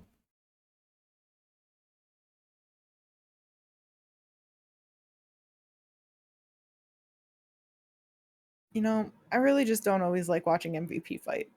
No, I get it. He's not. There are times where he's not the most entertaining. I will give you that. Yeah, so I super don't want to see the Sean Strickland fight. Sorry, I'm still caught on that. No, you're good. Like I said, I get it. But yeah, I don't know. It's a fight. I feel like they're both just like, whatever. Give me a fight. This is where you want me. Sure. Yeah, no, that's also fair. Like, again, 40 and 38. Like, 41 and 38. Like, the fact that Cannonier's still fighting at 41 in the middleweight division, and it's not like he's, like, completely losing out. Like, the fact that he, like, lost 2, but then beat RoboCop in the 4th round. Like, badly. Like, he's still right there. It's just, he's just not, like, a top 10 fighter anymore, in my opinion. No, yeah, for sure. But 319 is definitely stacking up to be a fun-ass card. No, yeah. I know Costa is fighting Kopylov, but, like, Cannonier versus Costa would have been so fucking interesting. Yeah. I would have loved to see that. No, yeah, for sure. Costa just remaining with no wins in the top 15 or any active guys. I don't even remember where his stat is at anymore. Whatever. I don't think he has any wins in the UFC currently. Okay. Who is his last win? Rockhold, not in the UFC. Rockhold for sure. Yoel Romero, not in the UFC. Uriah Hall, not in the UFC. Johnny Hendricks, not in the UFC. Yeah, no, he doesn't have any wins who are currently in the UFC. Nice. Should he even be currently in the UFC? Okay, I'm gonna chill. Secret Juice? Yeah, the Secret Juice is getting cut, buddy. Yeah, dog. Yeah, like I said, 319 keeping up nicely. Oh, and it's crazy that with 317 literally a week away almost. Basically, we got 2 more additives to that fight. Well, I guess one was more of a replacement in Joshua Van replacing Manel Kopp against Brandon. I'll admit, there are some people who I'm like, okay, I get it. Joshua Van just had 2 really good performances. Don't be so confident that he's going to beat Royval. I've seen some people be like, Joshua Van's about to go out there and beat the fuck out of Royval. I'm like, yo, slow your fucking roll. This is one of the 3 best flyweights on the fucking planet we're talking about right now. No, yeah, 100%. I will say that it's like going into it though, my initial thoughts with that is I do think that the fight is potentially going to be one-sided. Like if he were to have gotten the Brandon Moreno fight, for instance, I think that stylistically it would have been competitive just because of like the boxing heaviness and like, even if Brandon did try to go for the grappling, it's like Van has good takedown defense and like his scrambling, you know what I mean? Like stylistic, I feel like that fight is competitive, even if Moreno is a significantly higher level than him. But when it comes to Royval, it is just such a clash of styles where you don't really know what Royval's going to throw. He's very bouncy. He's just like, he has a lot of pressure and like, yeah, he just throws out crazy shots. He could easily just put some just big shots on him. He could land a big shot that knocks him out the same way Charles Johnson did. Like none of that would surprise me.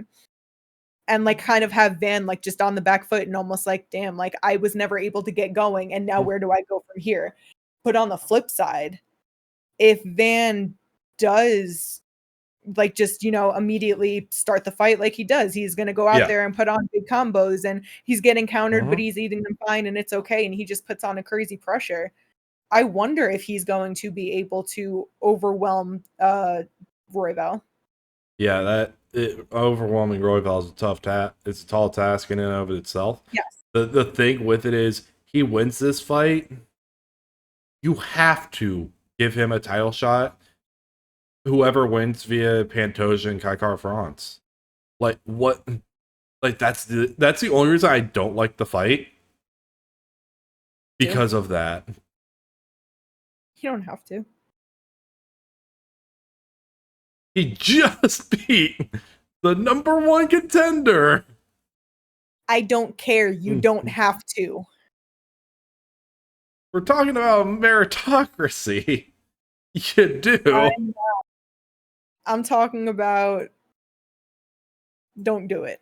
I don't know. It's so scary. Anyway, because it's like, yeah, Joshua Van's pressure doubles Royval's, which is kind of crazy. Yeah. Basically 4.4 to 8.2, you know? I get what he does 2.2 more shots than Royval does. Like, and I'm not favoring this. Like, I should make that clear. I'm not favoring Joshua Van to go out there and do this. I'm just curious if like he would be able to, you know, because I really do think that Royval's going to go out there and show him why he is the #1 flyweight in the world and why he deserves that title shot and why you shouldn't let people just take shots even if they're open to do it. Oh God, because I know that Royval needs a fight really badly, but I hate that this is the one because it sucks. I don't want to see Joshua Van go out there and get knocked the fuck out because I really think that's live. Even in just him being 4 inches taller, 3-inch reach advantage, like. If anything, I wish they had just canceled the Kaya Sakura Tim Elliott fight. Done Joshua Van, if you wanted to fight like that badly, like give him Tim Elliott, Kaya Sakura versus Royval. Yes. That would have been the correct way to do that, but here we are. That would be a banger. And versus Oscar. They're both kill or be killed.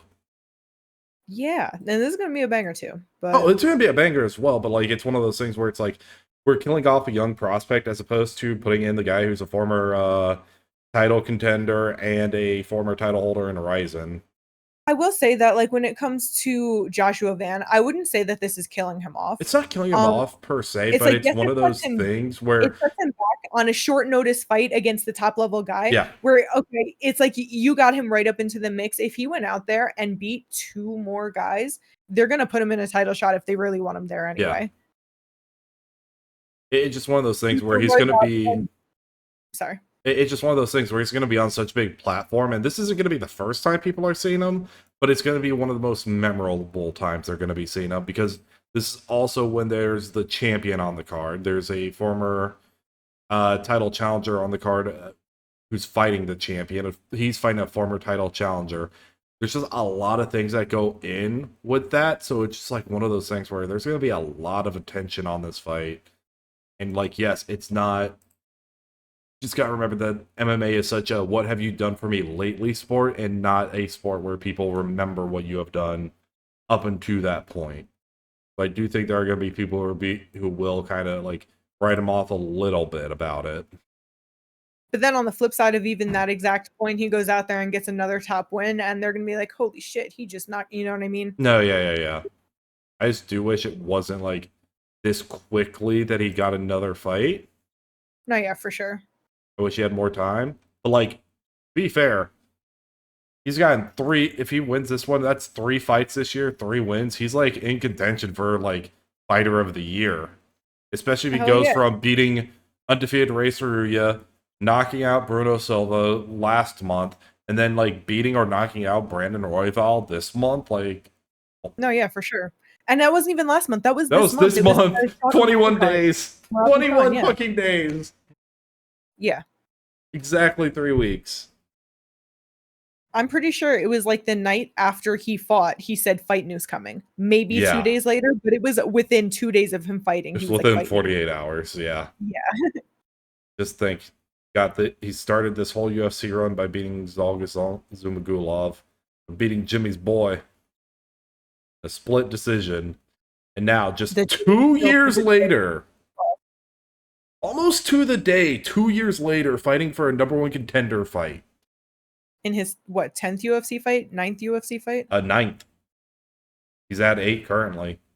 Okay, 7-1. Yeah. Crazy. No, yeah, absolutely insane. Also, new fight on this card. Peyton Talbot versus Felipe Lima. This is why we were saying, like, some of the matchmaking not making sense. Yeah, bro. I don't know why they went to this fight. You have Felipe Lima, who's 27 years old. He is 2-0 in the UFC and a solid contender. His 2 wins being an RNC over Muhammad Naimov, which we mentioned before, which is why we're talking about him, and Miles Johns, who are very solid guys within the UFC. Yes. So to come in and just like easily beat the both of them, to then go put him against Peyton Talbot, who they were really hyping as a prospect. Yes. He got a good finish over Nick Aguirre in his UFC debut, knocked out Cameron Saman in his second fight, really set him up for that quick knockout over Yanis Gamora in his third fight. Yep. Then they gave him Raoni Barcelos, where he just shit the bed. We really got to see that his takedown defense is not there. He might be athletic, but the technique was just not on point. And he got grapple fucked by Barcelos, no problem. And then you have Felipe, who, he's 2-0 in the UFC, but his wins are over just better guys. Yeah. You know, just very solid wins. And he clearly has good grappling, which is where Peyton was really lacking. And it's like, did he lose this one fight and you're just going to throw him to the dogs? Like, you don't care about him as a prospect anymore? Or what is going on here? Oh, yeah, for real. Because, like, I was just saying, like, kind of some other people about this, like, will be a really fun fight will be like a Peyton Talbot versus like a Cody Garbrandt or something. Like, give him someone who's like, you know, has a bit of a name, but isn't like, no one's gonna be looking at it like, oh yeah, he should be fighting top 15. You know, he like, it'll be a growing thing, but it's like, that's just sad for Cody though. Huh?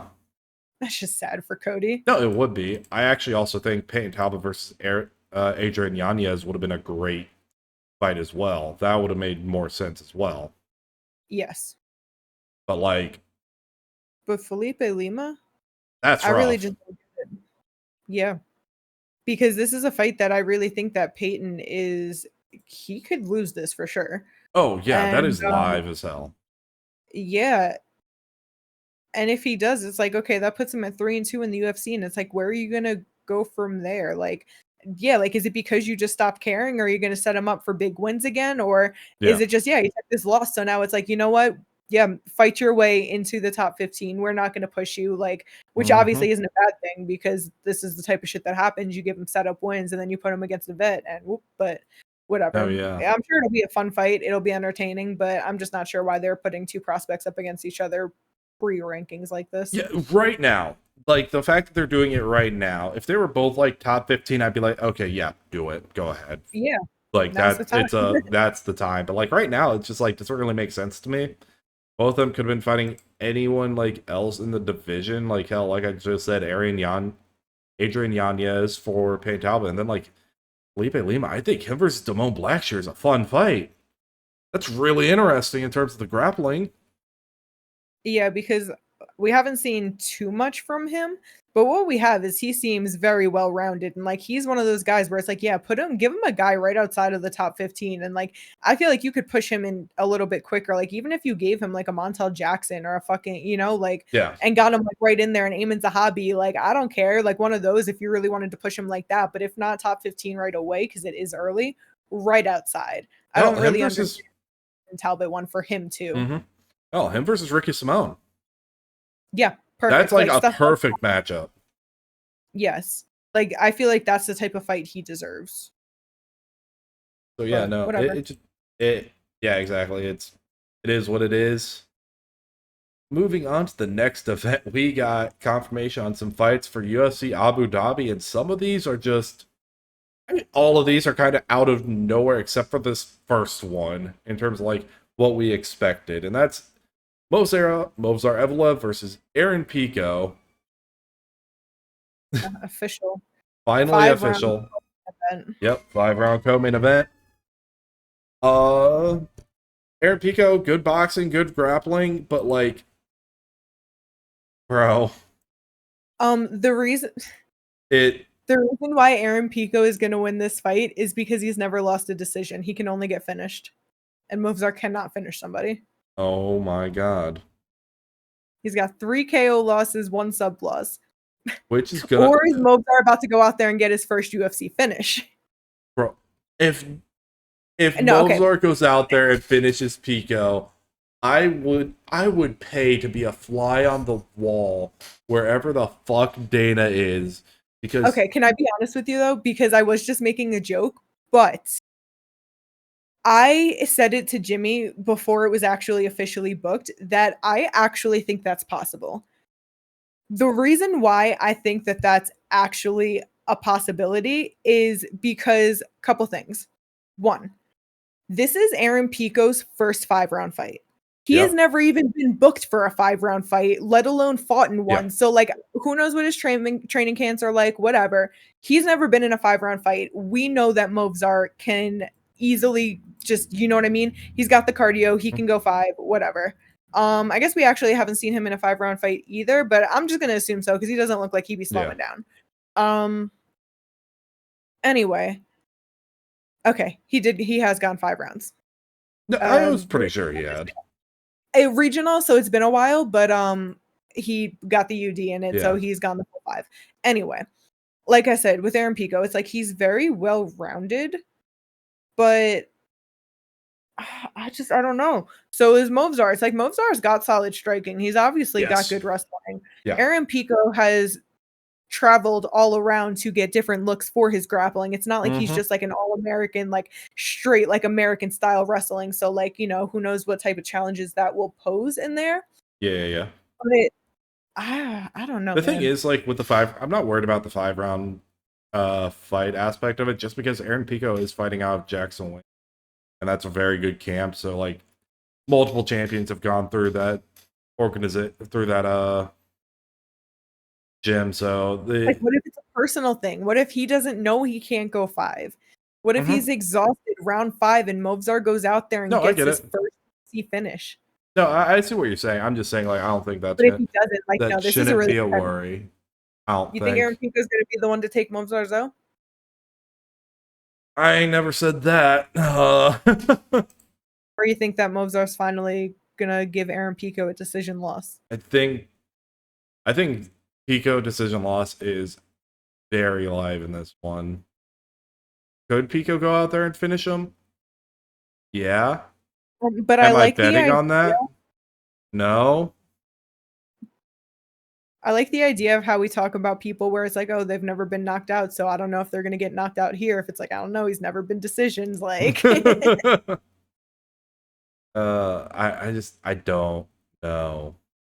I don't know, but either way, they really don't want to give Movsar this title shot, and yeah, and if he wins, like they have to, and I know people are like, oh well, they don't have to. It's like, who the fuck else? Max is about to get dropped out of the divisional rankings.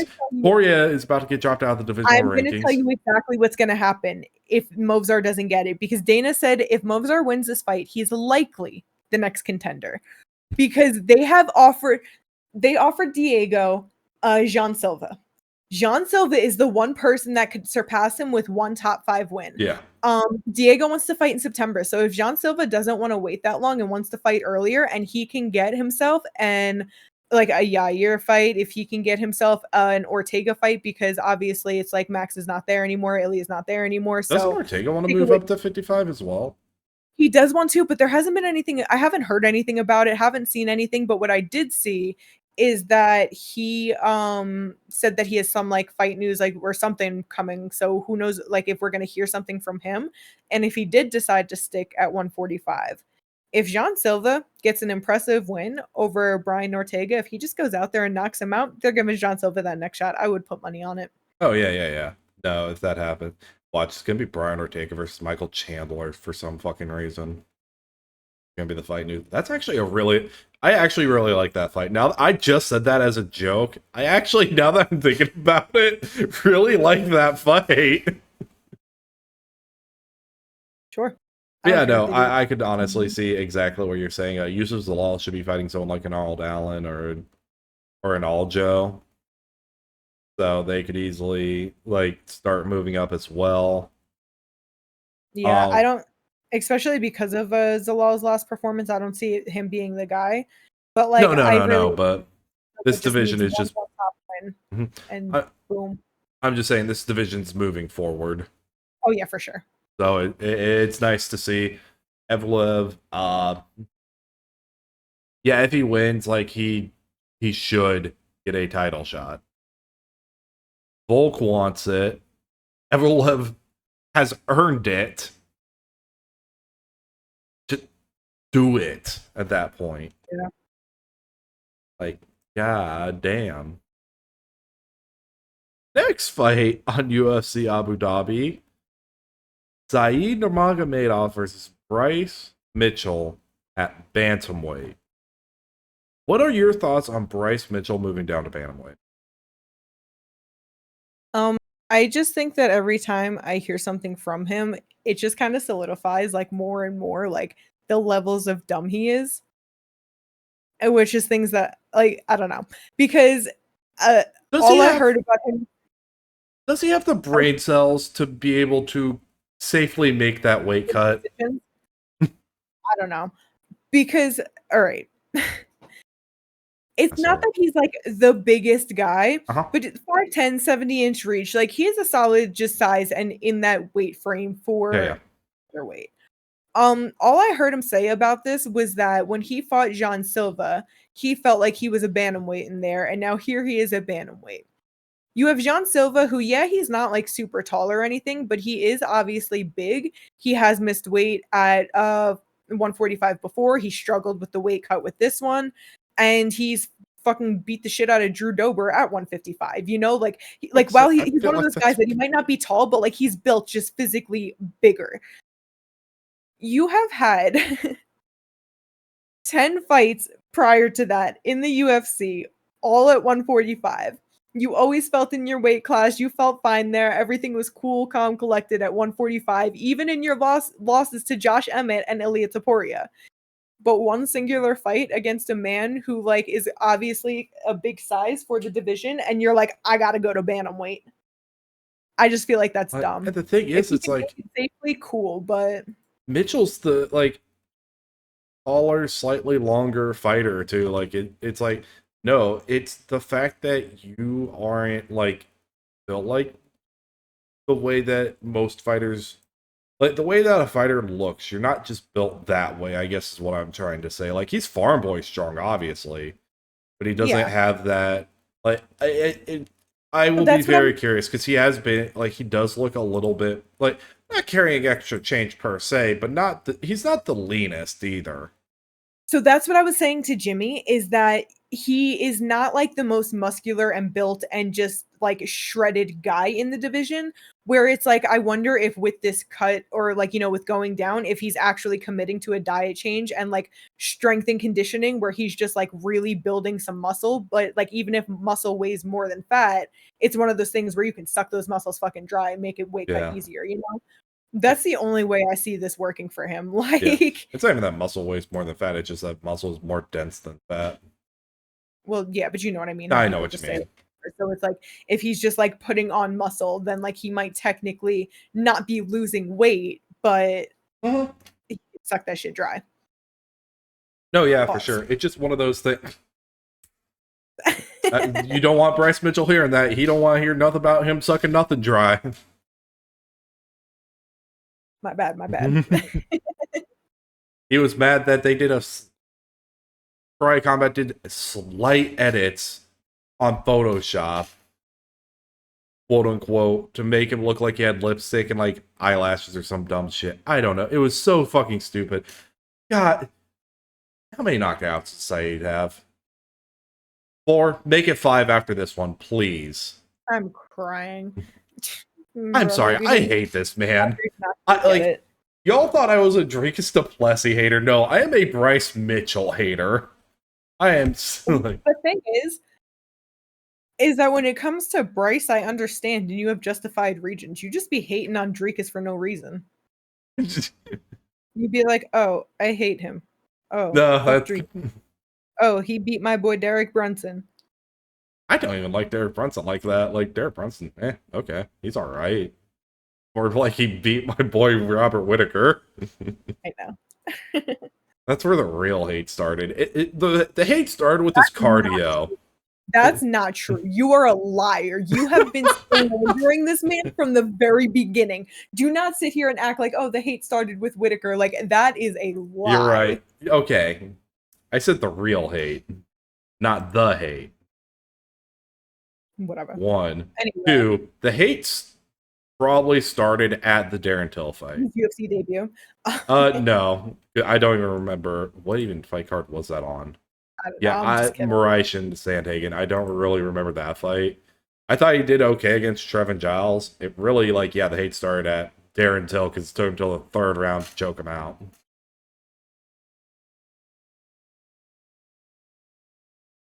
Anyway. Moving on. Another fight that we've been hearing rumors about, but made official, and Petr Yan and Marcus McGee. Another head-to-head between me and you. In the draft. One that should win this one. You should. You 100% should. The only thing is, Petr Yan is a disadvantage for this being a 3-round fight. For this one, it shouldn't matter. Yes. I was going to say, I agree only to an extent because, one, Marcus McGee is not the level that Petr Yan is. His best win is Jonathan Martinez, which is a solid win, but he almost got himself taken out of there in the 3rd round with leg kicks. It was just Jonathan not hopping on that. Like, Petr doesn't have the same kicks that Martinez does, obviously, but that's something that he will see and easily exploit. Like, I have no doubt that he's going to definitely just incorporate that naturally as a part of his game plan, you know? Mm-hmm. And then even with it being a 3-round fight, it's like Marcus McGee doesn't have the most pressure where he's going out there and he's just going to like, oh, I'm putting it on you right away, nonstop. And like, he's not going to put that pressure on that's going to make Petr really step back for rounds 2 and 3, you know? No, yeah, I do understand that. It'll be interesting to see like Marcus McGee's counter striking as well in this one though.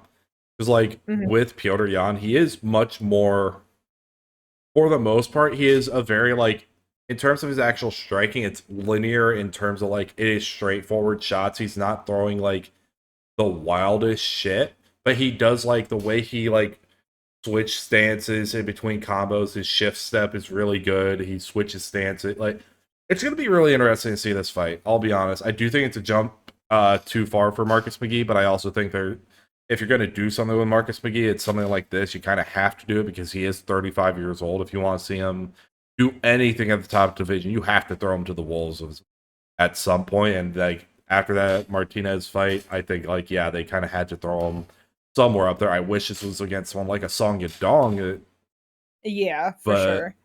You know, but it is what it is. Super leaning for Petr Yan to be able to go out there and do his thing. Oh yeah, no, I'm gonna lean that way as well. Like there's Petr, he's has 5 losses. I don't think he's never been KO TKO'd. He's never been subbed, 4 decision losses, and most of those are split. And then 1 DQ loss. Like, yeah, yeah, that's crazy. That 3 of his 4 losses are split decision losses. Yeah, one of them is to get to Magomedov. Like that. Oh, he got knocked out once in his amateur career. Whatever. To be fair, he also fought 3 times on that card. It was a tournament. Yeah, whatever. That's crazy. Look, what is 3 rounds but just 3 mini fights within the fight? True. I would check. Yeah. Again, just another fighter who is like, I want to be active. I want to fight. I need another win. So I don't care who you get. Take this guy all the way back in the rankings. Like, it is what it is. No, yeah, like I said, like it was also another thing of just like them if they want anything, Marcus to do anything, like they kind of have to throw him all the way up to the top somewhere. Yoder is just happens to be where he lands. And then last fight for UFC Abu Dhabi, Muslim Salikov versus Carlos Leal. I guess this is what happens when 170 is booked up too much. Yeah, for real. Like on Tapology, I know Tapology isn't like, it has other fighters, all that bullshit. It's community ranked, not ranked actually. But like Carlos Leal by the community is thought to be a top 20 welterweight in the world. Muslim Salikov is number 46. Like, we couldn't find anyone. Hey, Muslim Salikov is on a 2-fight winning streak, beating Ponzi and knocking out Sankanon. I mean, yeah, but you want to know what would have been a better fight? Carlos Leal versus Mike Malott. Sure. I don't know. I don't care for Mike Malott, so I feel like whatever. I don't know. This is solid enough. Just another fight for Carlos because he's 1-1 in the UFC. He should absolutely be 2-0 in the UFC. He should be 2-0. He should not have lost that decision to Renat Fakhretdinov. I just don't like that his his 2 wins in the UFC are going to be Alex Morono and Muslim Salikov, both older fighters. Like, it just, I don't like them doing that.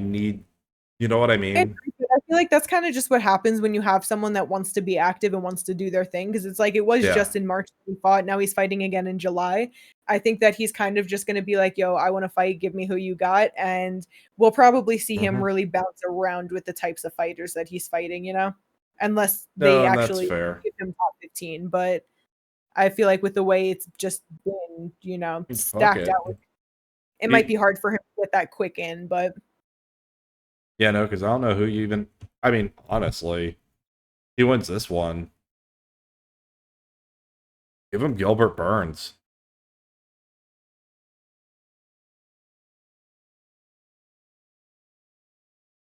Oh.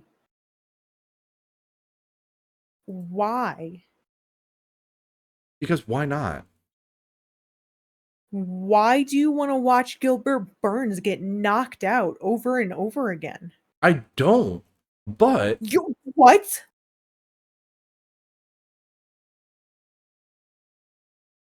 You don't want to watch it, but you'll suggest him into a fight like this?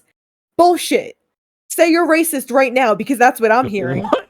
They're both Brazilian!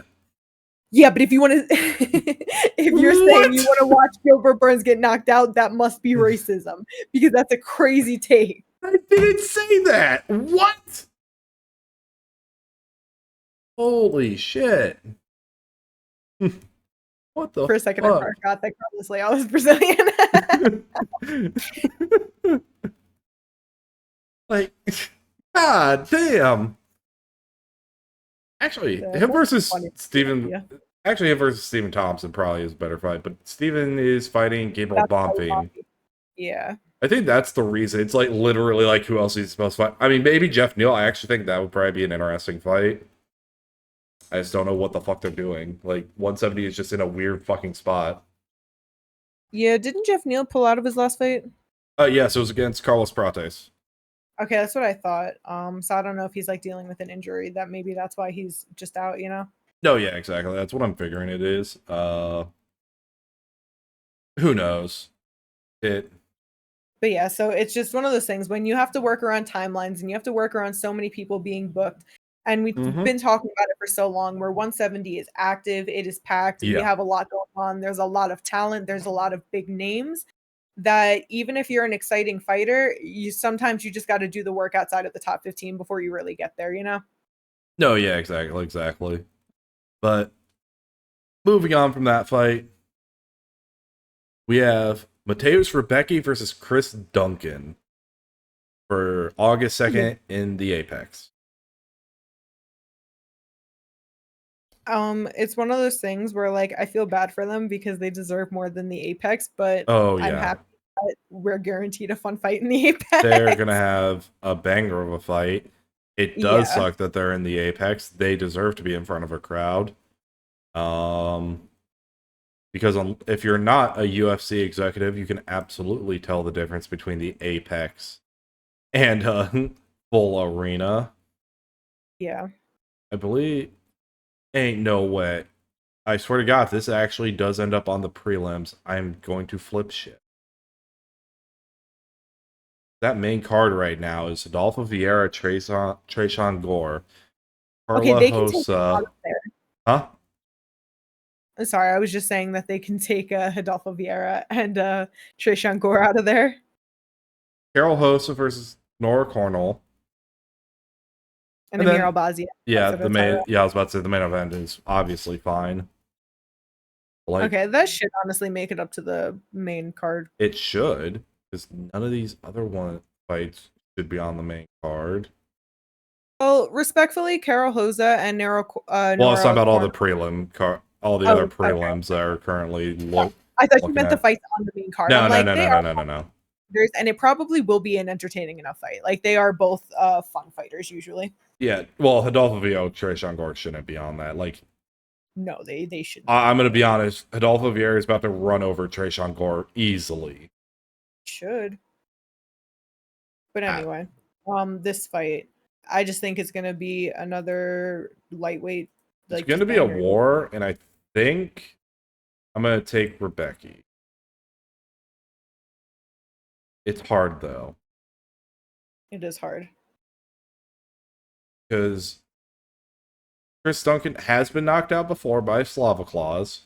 They both have been. But Rebecki was KO TKO'd by Carlos Diego Ferreira, the UFC. That was in the third round. This other one, you have to go back all the way to 2014. I'm not counting that shit. You know what I mean? Round one from Manuel Torres, but then he got the wins over Balazioki and Jordan Vucenic, which, prospects coming up, so no one super solidified. Mateus probably could get this done, but either way, it's close. For a fun fight here.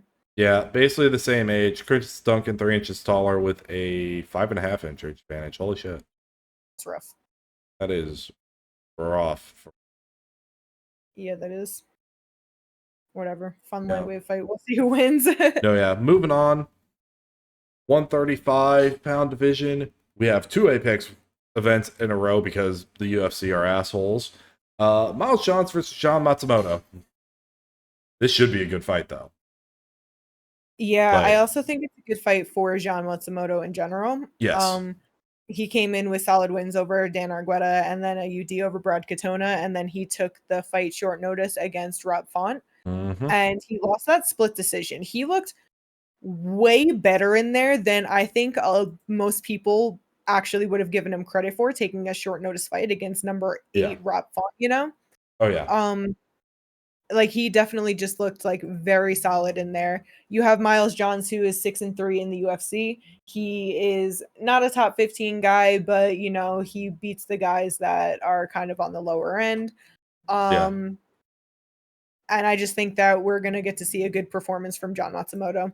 Miles Johns is also he's pretty tough in there. So if John does get the sub over him, I'm not the sub, just the finish in general, over him, that's solid. But otherwise, I feel like we're going to get a good showcasing of his skills over 3 rounds. Look, Miles Johns, he's already lost all 3 ways. He can't lose anymore. That's true. Been knocked out, been subbed, and lost a decision. Yep. Hasn't in that order. Actually, no, never mind. I lied. John Matsumoto should be able to knock him out. I'm sorry, but if Mario Bautista is out here knocking you out in the 2nd round, John Castaneda is out here subbing you in the 3rd. A huge knockout guy. 3 knockouts, 6 subs, 7 decisions. So yeah. But either way, just a very solid fight at 135. Well, he should be able to get a sub then. Yeah. Yeah, no, that should be a Good fight either way. Last fight to talk about. Katie's favorite division, heavyweight. Actually do like this fight. UFC Shanghai. Sergey needs to get revenge for Sergey. Sergey Pavlovich is fighting Waldo Cortez Acosta, who just beat Sergey Spivak, and he really should not have won that decision. I truly thought he lost that. So Sergey is about to go out there and do the right thing and knock him the fuck out round one. Basically the same height, 6'3" to 6'4". Sergey Pavlovich with an 84-inch reach to Waldo Cortez Acosta with a 78-inch reach. I'm gonna be honest. If Sergey's able to put his hands on Waldo, Waldo's going unconscious. Yeah, I feel like he should. He was eating big shots with Spivak, and Spivak is not the same puncher that Pavlovich is. So hell no. Hell no, he's not. But yeah, no, like it. I'll be honest, I think Pavlovich should win that fight, and he should be able to get the knockout in that one. If not,